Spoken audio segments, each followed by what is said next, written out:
My name is John McDermott. Uh, I'm a full-time artist now working in Exeter, and here we are in my studio. Prior to that, I worked in local government up in London, and then prior to that, I spent 28 years in the military within the Royal Navy. During that time, I was involved in many conflicts all over the world, really. That's going from the 70s through to the 80s, the Falklands conflict, the Gulf Wars, Iran, Iraq. Then later on, back to the Gulf again, and also in Bosnia, and then a UN stint out in Cambodia. And prior to leaving the services, we were 8 months out in West Africa during the Civil War in Sierra Leone. And I left the Royal Navy in the year 2000, 10 years ago. So, as an artist, do you want to tell me what your work is all about? Yeah, prior to, I would say, 2004, 2005, my work was quite representational type work. I was getting, regular commissions from various people, London Museum, the Old Bailey in London, Gray's Inn, for what people would normally call corporate art. And then I did what I would call my own work, and this was getting exhibited quite regularly. In addition, even when I was in the services, this is the sort of thing I was doing. I was leading two type of parallel lives. One was my military career, and one was pursuing a very strong artistic inclination that led me to exhibit all through my life, really. So your idea was that you were planning to have like a lifelong military career, what was your? No, not really. Yes, I joined the military when I was 15 years old. And prior to that, I won a scholarship to go to the Glasgow School of Art. So even as my earliest memories are all contained in drawing and painting and that sort of thing, but personal circumstances at home, growing up in the south of Glasgow, led me and a friend, to reach for wider horizons, and we both joined the Royal Navy at a very early age. I had to get my parents' permission to do so, and off I went. And I never imagined that I would spend that long, with a military career, but there was always that strong background urge to become a full-time painter. And I always imagined that was something that was just not quite in reach, but out of reach for me.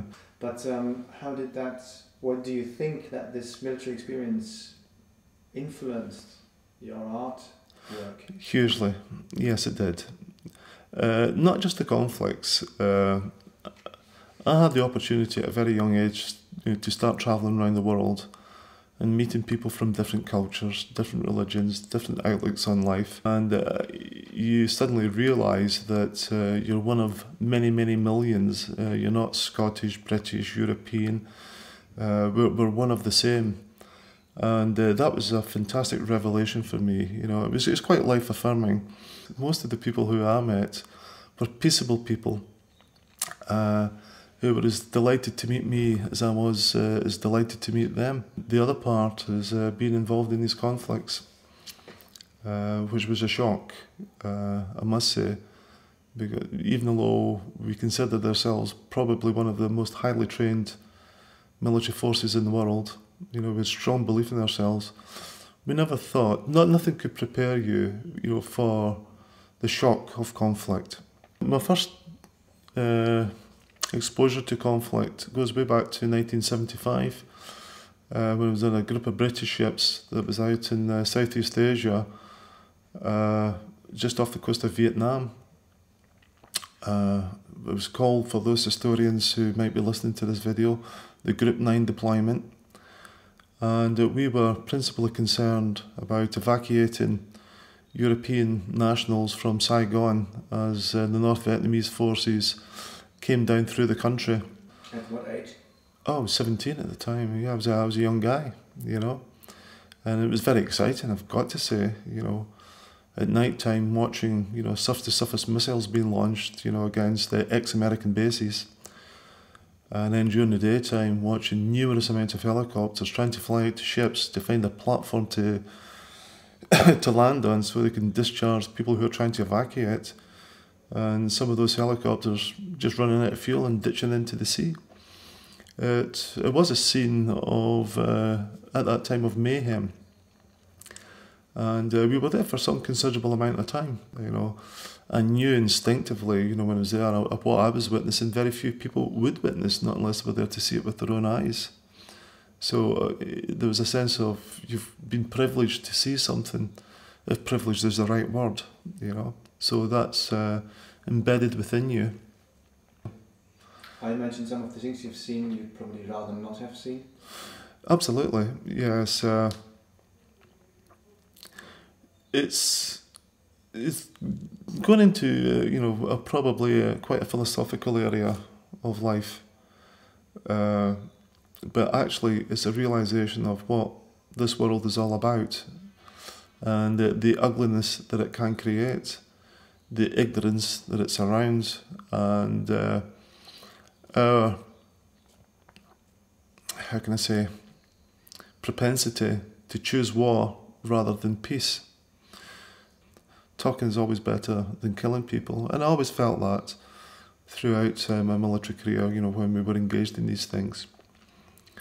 But then again, you know, I mean, the strong argument comes back against that there are some times when talking is pointless, and talking is getting used as a sign of weakness by some sort of perceived enemy.